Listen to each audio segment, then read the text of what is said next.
Life, liberty, and the pursuit of happiness. Rings a bell, doesn't it? Three things our country was founded upon. Born in the mind of a brilliant philosopher by the name of John Locke. John Locke's ideas are on the Declaration of Independence, founding documents of our very own country. John Locke contributed to more than just philosophy, though. Some of his ideas became foundations for early psychology. John Locke influenced many great writings. His major one, the two treatises of government. His work lies at the foundation of modern philosophical empiricism and political liberalism. He was the inspirer of both the European Enlightenment and the Constitution of the United States. John's life began in 1632 in Rington, England. Both of John's parents were sympathetic to the Puritan movement, but stayed within the Church of England. John's father was a lawyer and was a captain in the cavalry. He was connected closely with the English government. John was raised in Pinsford, near Bristol. John was 10 years old at the time of the English Civil War. It was assumed even at an early age, John rejected the whole divine right philosophy that was popular at the time. At 14, John showed high academic prowess, and because his father served in the cavalry, he was able to secure John a spot at a prestigious English school, the School of Westminster in London. John was trained in Latin, Greek, Hebrew, Arabic, and mathematics. In 1650, John was elected a King's Scholar, which was an academic honor that came with financial rewards, which allowed him to buy several expensive old books. It is noted that although John was good at school, he did not enjoy it. During his later years, he highly criticized academia for their use of corporal punishment. This all came out in his widely influential writing piece titled Some Thoughts Concerning Education. In the fall of 1652, John Locke, now at the age of 20, entered Christ Church, the largest colleges of the University of Oxford. Locke found the undergraduate curriculum at Oxford boring. It largely focused on Aristotle and his logic. It ignored a lot of new ideas about the beginnings of knowledge that had been developed in writings by Francis Bacon and René Descartes. Among other natural philosophers, Locke gravitated toward these ideas. He graduated with a bachelor's degree in 1656 and a master's degree 2 years later. By this time, he had a fellowship at Christ Church. Locke began delving into different sciences. The most important class he took was by the theologian Robert Boyle. Locke attended several classes in iatrochemistry, which was the earliest application of the use of chemistry in medicine. Before long, he was collaborating in serious medical research on human blood with Boyle. Medicine from this point became his life.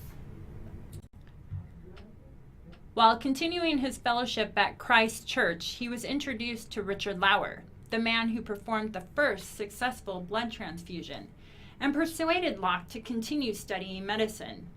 Locke then graduated from the university in 1674 with a bachelor's of medicine.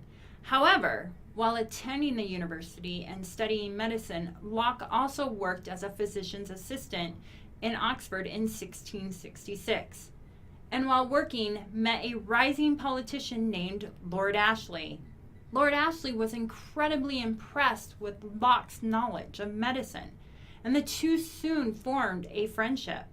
However, as time went on, the two became immensely close, and Lord Ashley, rising in status and responsibility by becoming Earl of Shaftesbury, convinced Locke to move to London with him and become his personal physician, even though he did not have his medical degree yet.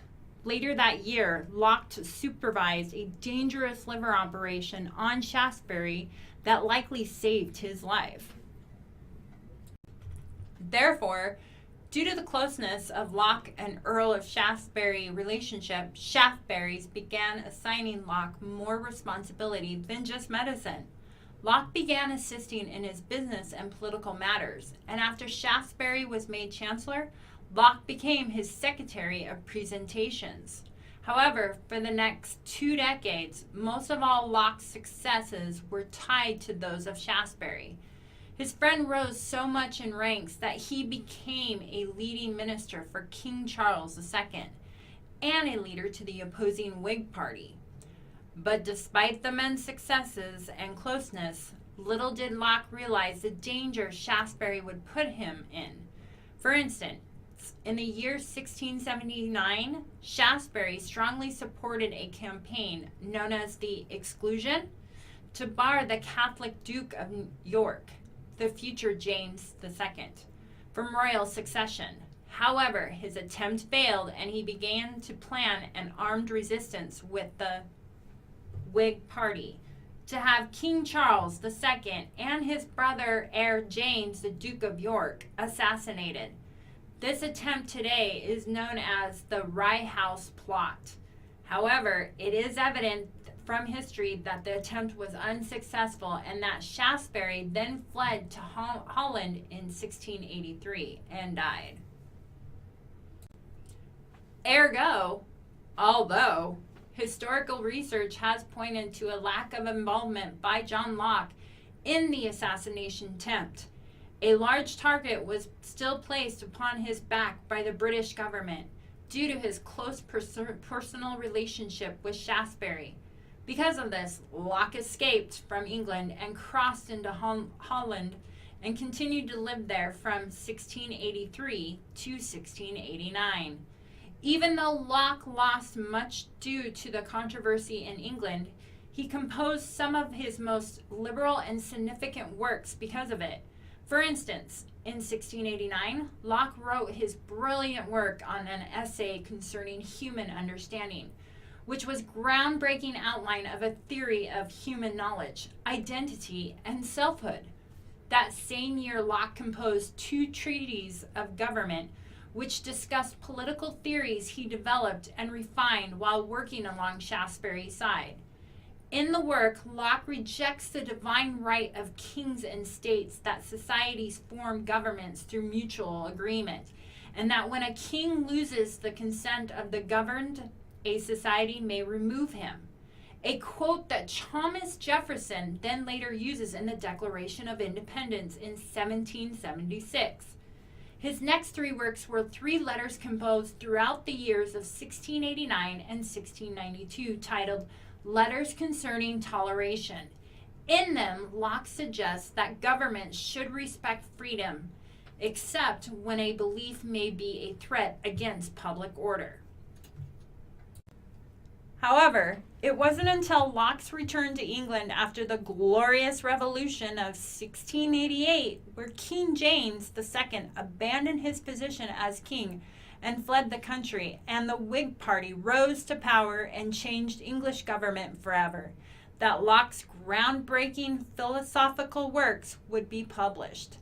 After his successful return to England, Locke continued to write more brilliant philosophical works and have them published, including Thoughts Concerning Education in 1693, which argues for changes in education and better treatment of students, and The Reasonableness of Christianity in 1695, where he discusses how each individual has it within them the ability to achieve salvation. In the end, Locke spent his final decade of life at the home of Sir Francis Masham and his wife, the philosopher Lady Damaris Cudworth Mansion, that's a mouthful, in High Lavar, a village in Essex, England, where he then died in October 28, 1704. I know we just went over a lot of information, so we're going to recap a few of the key points. Locke attended Christ Church in Oxford, England, and graduated in 1674 with a degree in medicine. Locke's schooling was sponsored by a member of the Parliament, since his father had served as a captain of the cavalry during the English Civil War.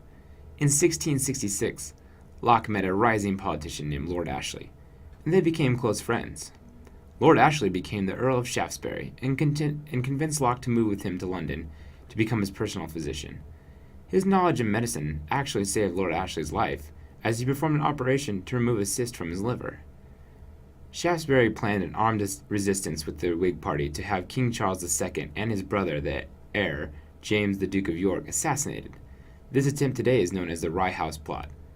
Although there was no proof, it was said Locke was involved in the Rye House Plot, a plan to assassinate King Charles II.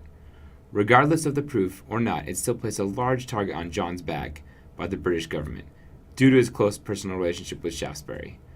Because of this, Locke escaped from England and crossed into Holland and continued to live there from 1683 to 1689. In 1689, Locke wrote his brilliant work, an essay concerning human understanding, which was a groundbreaking outline of theory of human knowledge, identity, and selfhood. That same year, Locke composed 2 treatises of government, which he discussed political theories he developed and refined while working along Shaftesbury's side. In the work, Locke rejects the divine right of kings and states that societies form governments through mutual agreement, and that when a king loses the consent of the governed, a society may remove him, a quote that Thomas Jefferson then later uses in the Declaration of Independence in 1776. His next 3 works were 3 letters composed throughout the years of 1689 to 1692, titled Letters Concerning Toleration. In them, Locke suggests that governments should respect freedom, except when a belief may be a threat against public order. However, it wasn't until Locke returns to England after the Glorious Revolution of 1688, where King James II abandoned his position as king and fled the country, and the Whig Party rose to power and changed the English government forever, that Locke's groundbreaking philosophical works would be published. In 1693, Locke wrote Thoughts Concerning Education, which argues for a change in education and better treatment of students. In 1695, he wrote The Reasonableness of Christianity, where he discusses how each individual has within them the ability to achieve salvation.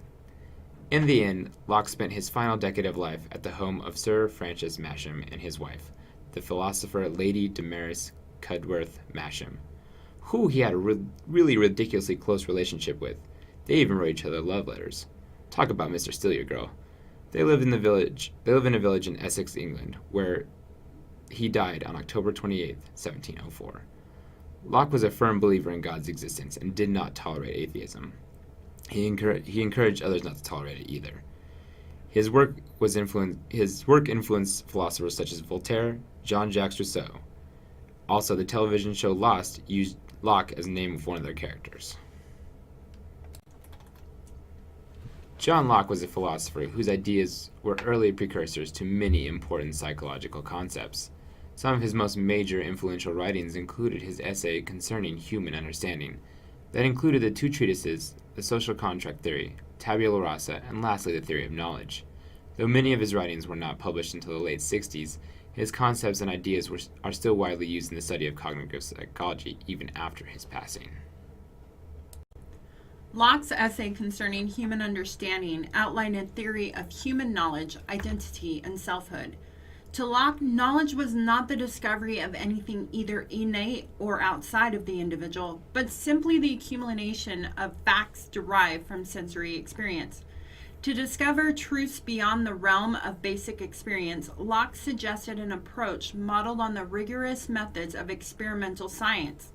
The essay wrestles with fundamental questions about how we think and perceive, and even touches on how we express ourselves through language, logic, and religious practices.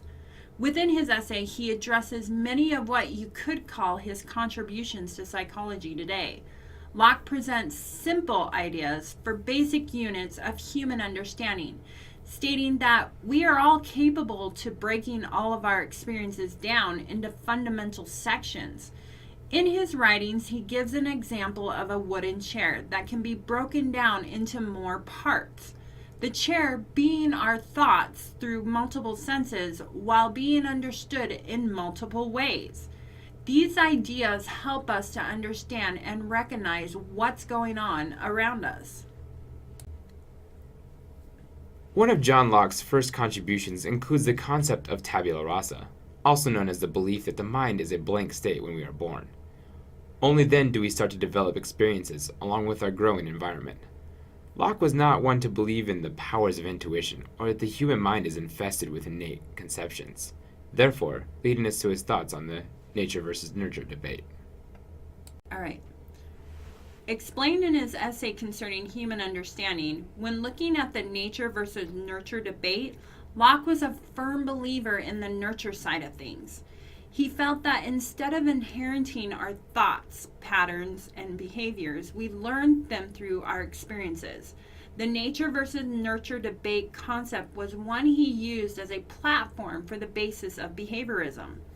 According to Locke, the state of nature, the natural condition of mankind, is a state of perfect and complete liberty to conduct one's life as one best sees fit, free from interference of others. Locke also believed that the experiences that occur in early childhood are the most important and influential on a person. According to Locke, the state of nature is not a condition of individuals. It is populated by mothers and fathers with their children, or families, what he calls conjugal society. On a more philosophical note, Locke introduced the concept of social contract theory. Nearly as old as philosophy itself, it is the view that the person's morals and or political obligations are dependent upon a contract or agreement among them to form the society in which they live. Locke's arguments for the social contract and for the right of citizens to revolt against their king were enormously influential on the democratic revolutions that followed, especially on Thomas Jefferson and the founders of the United States. The two treatises are some of Locke's most controversial and influential writings pertaining to the government. The first treatise is concerned almost exclusively with refuting the argument of Robert Filmer's Patriarcha, that political authority was derived from religious authority, also known by the description of the divine right of kings, which was very dominant theory in the 17th century England. The second treatise contains Locke's own constructive view of the aims and justifications for civil government and is titled An Essay Concerning the True Original Extent and End of Civil Government. Fun fact, you know that scientific method that is preached to you by every professor here at Boise State? Well, you can thank John Locke for that one. Due to his views on philosophy, he helped found empiricism. Empiricism in the philosophy of science emphasizes evidence, especially as discovered in experiments. It is a fundamental part of the scientific method that all hypotheses and theories must be tested against observation of the natural world, rather than resting solely on prior reasoning, intuition, or revelation. To wrap it up, John Locke influenced so many things, ideas and concepts we still use today in modern-day psychology, ideas even our own country was founded upon. In fact, John Locke had a foundation created in his name in 1990, which happens to be an independent, non-profit think tank that would work for the truth, for freedom, and for the future of North Carolina. The foundation is named after John Locke, which inspired Thomas Jefferson and other founders of this country. The John Locke Foundation is a research institute and is funded by thousands of individuals, foundations, and corporations. The foundation does not accept government funds or contributions to influence its work or the outcomes of its research. The mission at the John Locke Foundation employs a research journalism type program and outreach programs to transform government through competition, innovation, personal freedom, and personal responsibility. The John Locke Foundation seeks a better balance between the public sector and private institutions of family, faith, community, and enterprise.